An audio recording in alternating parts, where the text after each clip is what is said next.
Railway station अब Amrit Bharat railway station के तौर पर विकसित किए जाएंगे।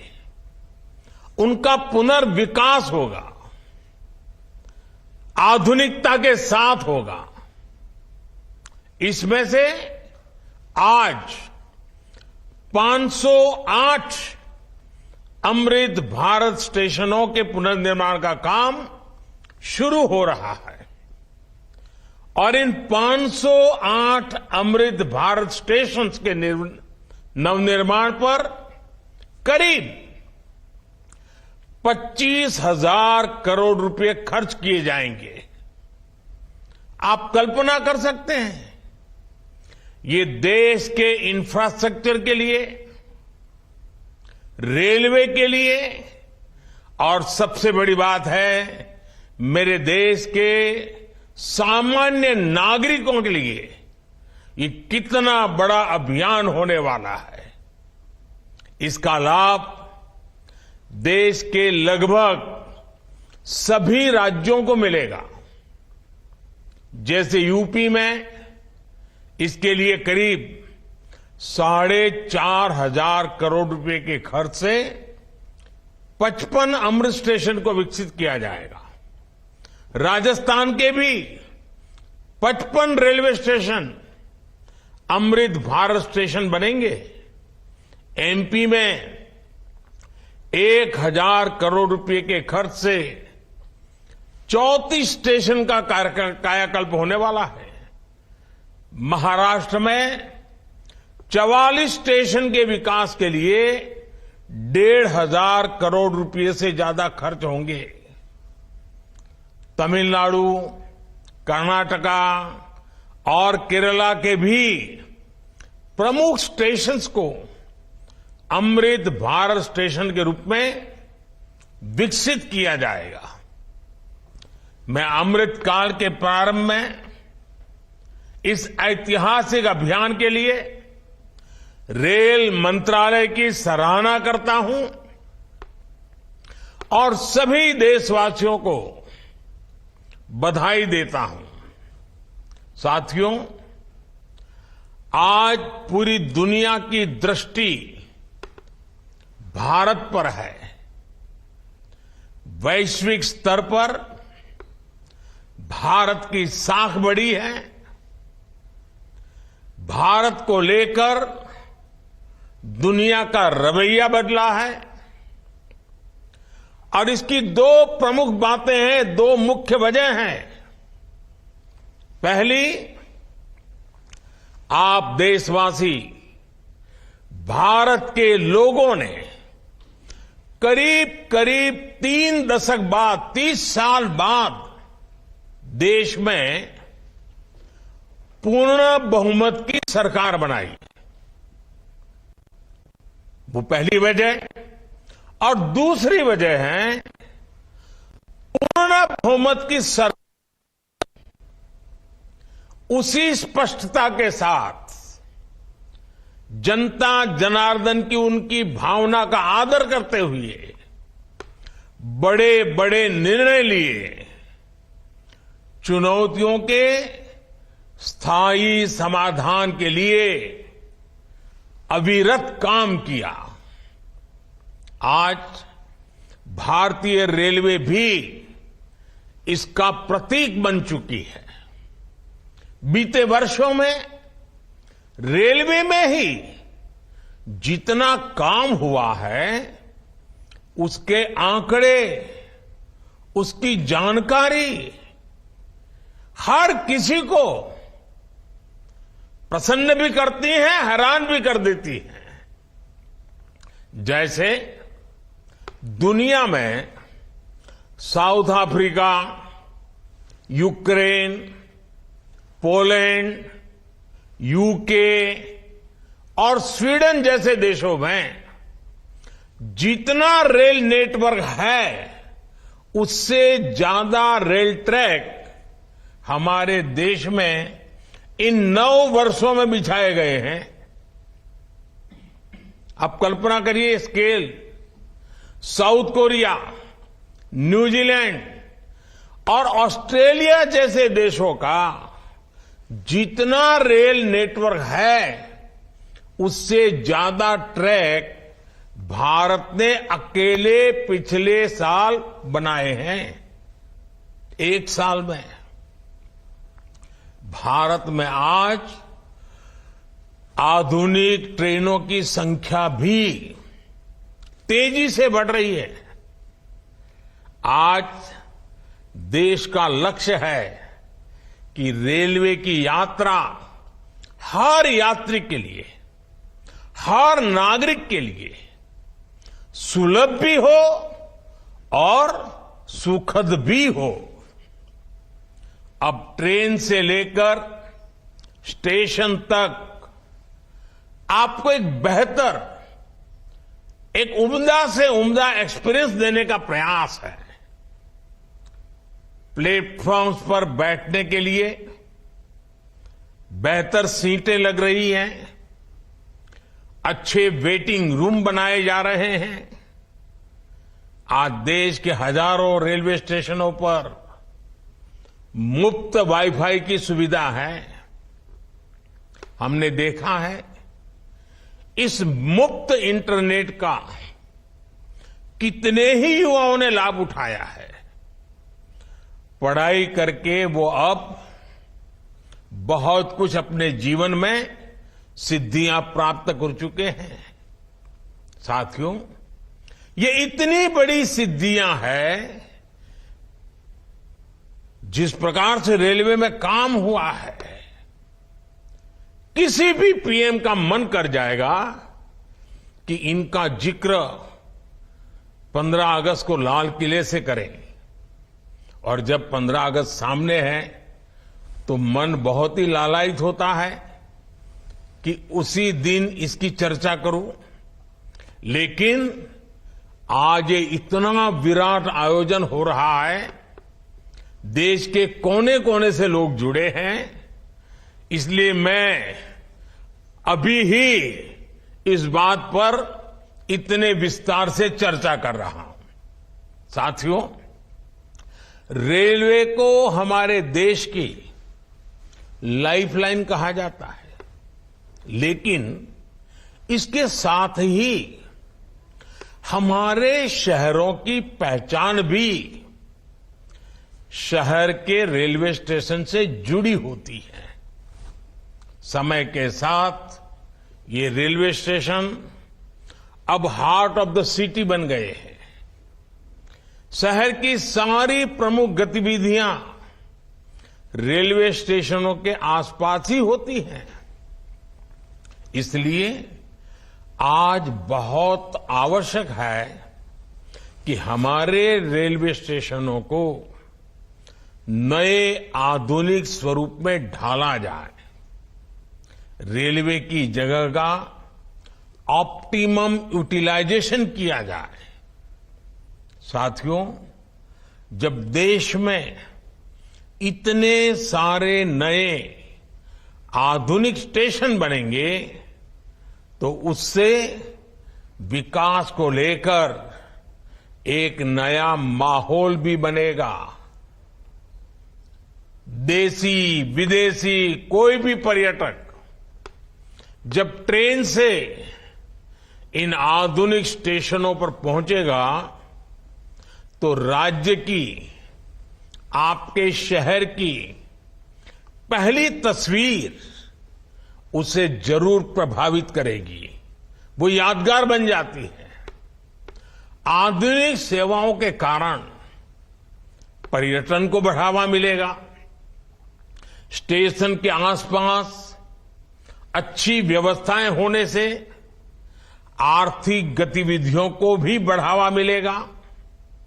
सरकार ने स्टेशनों को शहर और राज्यों की पहचान से जोड़ने के लिए वन स्टेशन वन प्रोडक्ट योजना भी शुरू की है।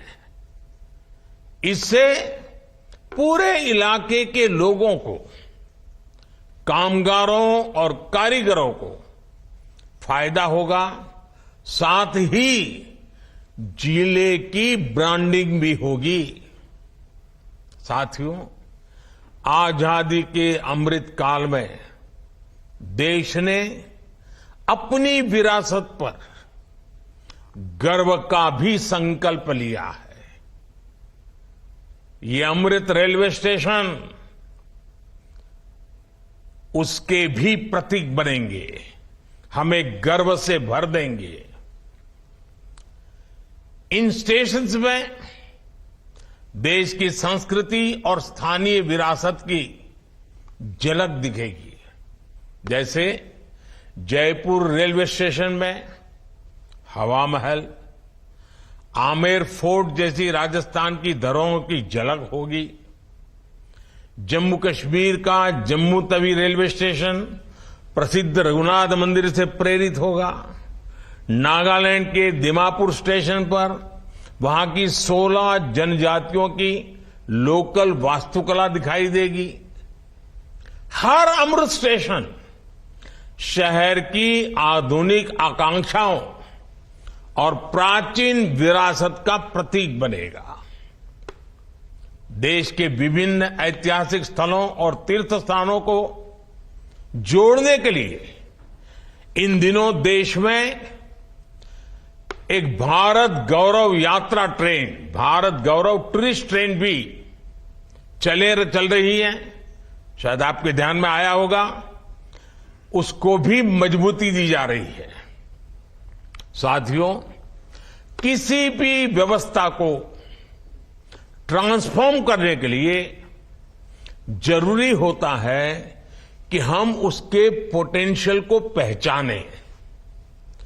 भारतीय रेल में तो ग्रोथ को रफ्तार देने का अपार पोटेंशियल है। इसी सोच के साथ बीते 9 वर्षों में हमने रेलवे में रिकॉर्ड इन्वेस्टमेंट किया है। इस साल के रेलवे को 2.5 लाख करोड़ रुपए से ज्यादा का बजट दिया गया है। ये बजट 2014 की तुलना में 5 गुना ज्यादा है। आज एक होलिस्टिक सोच के साथ रेलवे के समग्र विकास के लिए काम हो रहा है। इन 9 वर्षों में लोकोमोटिव्स उत्पादन में भी 9 गुना की वृद्धि हुई है। आज देश में पहले की अपेक्षा 13 गुना ज्यादा HLB कोच बन रहे हैं। साथियों, नॉर्थ ईस्ट में रेलवे के विस्तार को भी हमारी सरकार ने प्राथमिकता दी है। रेलवे लाइनों का दोहरीकरण हो, गेज परिवर्तन हो, इलेक्ट्रिफिकेशन हो, नए रूट्स का निर्माण हो, इस पर तेजी से काम किया जा रहा है। जल्द ही पूर्वोत्तर के सभी राज्यों की राजधानियां रेलवे नेटवर्क से जुड़ जाएगी। नागालैंड में 100 साल बाद दूसरा रेलवे स्टेशन बना है। नॉर्थ ईस्ट में नई रेल लाइनों की कमीशनिंग भी पहले के मुकाबले 3 गुना ज्यादा हो रही है। साथियों, पिछले 9 वर्षों में 2200 किलोमीटर डेडिकेटेड फ्रेट कॉरिडोर भी बनाए गए हैं। इसकी वजह से माल गाड़ियों के ट्रेवल टाइम में काफी कमी आई है। दिल्ली एनसीआर से वेस्टर्न पोर्ट तक, चाहे गुजरात के समुद्री तट हो या महाराष्ट्र का समुद्री तट हो, पहले से जो सामान ट्रेन से पहुंचाने में एवरेज औसतन 72 घंटे लगते थे, आज वही लगेज, वही सामान, वही गुड्स 24 घंटे में पहुंच जाता है। ऐसे ही दूसरे रूट्स पर भी टाइम में 40% की कमी आई है। ट्रैवल टाइम में कमी आने का मतलब है कि मालगाड़ियों की गति बढ़ी है और सामान भी अब ज्यादा तेजी से पहुंच रहा है। इसका बड़ा लाभ हमारे उद्यमियों, कारोबारियों और खास करके हमारे किसान भाई बहनों को हो रहा है। हमारी फल सब्जियां अब ज्यादा तेजी से देश के एक कोने से दूसरे कोने तक जा रही है। जब देश में इस तरह का ट्रांसपोर्टेशन तेज होगा तो उतनी ही तेजी से भारत के जो उत्पाद है, हमारे छोटे मोटे कारीगर, हमारे लघु उद्योग जो कुछ भी उत्पादन करते हैं, वो सामान विश्व बाजार में भी तेजी से पहुंचेगा। साथियों, आप सभी ने देखा है कि पहले रेलवे ओवरब्रिज का कम होने के कारण कितनी दिक्कतें आती थी।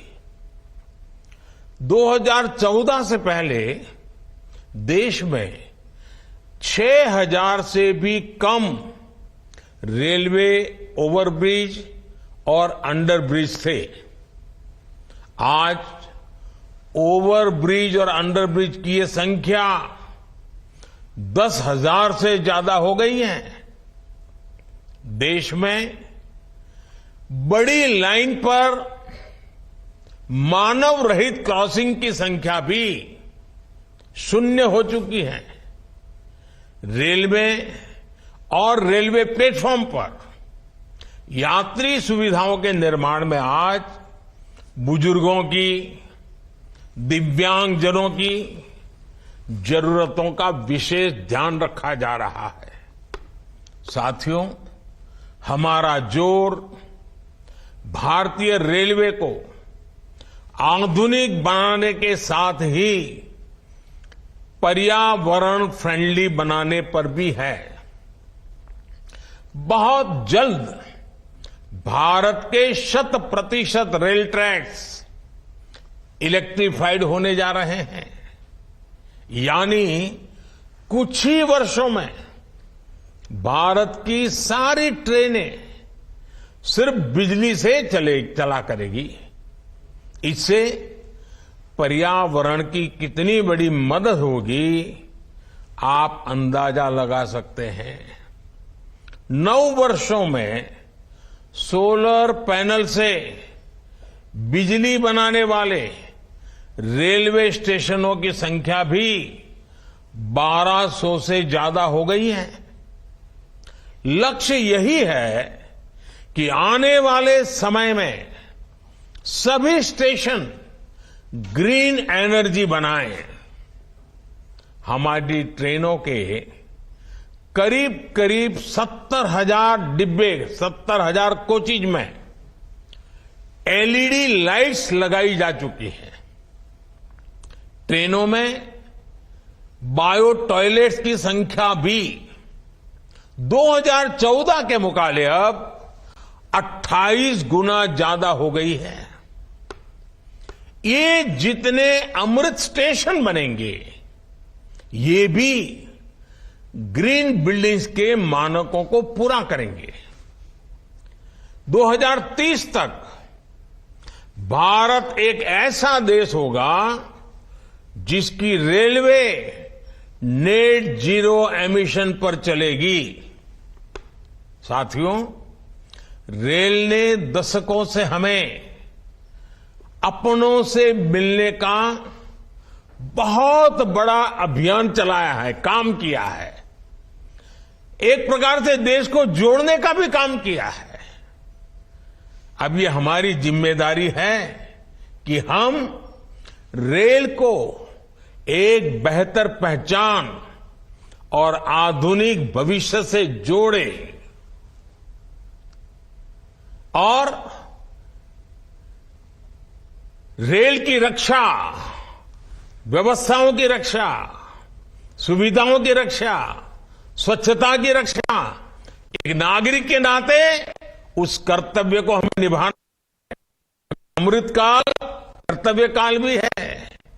लेकिन साथियों, कुछ बातें जब हम देखते हैं तो मन को पीड़ा भी होती है। दुर्भाग्य से हमारे देश में विपक्ष का एक धड़ा आज भी पुराने ढर्रे पर चल रहा है। वो आज भी खुद तो कुछ करेंगे नहीं और किसी को करने भी न देंगे, न काम करेंगे न करने देंगे। ये रवैये पर अड़े हुए हैं। देश ने आज की और भविष्य की जरूरतों की चिंता करते हुए संसद की आधुनिक इमारत बनवाई। संसद देश के लोकतंत्र की प्रतीक होती है। उसमें पक्ष विपक्ष सबका प्रतिनिधित्व होता है। लेकिन विपक्ष के इस धड़े ने संसद की नई इमारत का भी विरोध किया। हमने कर्तव्य पथ का विकास किया तो उसका भी विरोध किया गया। इन लोगों ने 70 साल तक देश के वीर शहीदों के लिए वॉर मेमोरियल तक नहीं बनाया। जब हमने नेशनल वॉर मेमोरियल बनाया, उसका निर्माण किया, तो इसकी भी सरेआम आलोचना करते उनको शर्म नहीं आई। सरदार वल्लभ भाई पटेल का स्टैच्यू ऑफ यूनिटी आज दुनिया की सबसे बड़ी मूर्ति है। हर हिंदुस्तानी को गर्व होता है। और कुछ राजनीतिक दल चुनाव के समय तो सरदार साहब को याद कर लेते हैं, लेकिन आज तक इनका एक भी बड़ा नेता स्टैच्यू ऑफ यूनिटी में जाकर के सरदार साहब की इस भव्य प्रतिमा के न दर्शन किए न उन्हें नमन किया है। लेकिन साथियों, हमने देश के विकास को इस सकारात्मक राजनीति से आगे बढ़ाने का फैसला किया है और इसलिए नकारात्मक राजनीति से ऊपर उठकर सकारात्मक राजनीति के मार्ग पर एक मिशन के रूप में हम चल रहे हैं।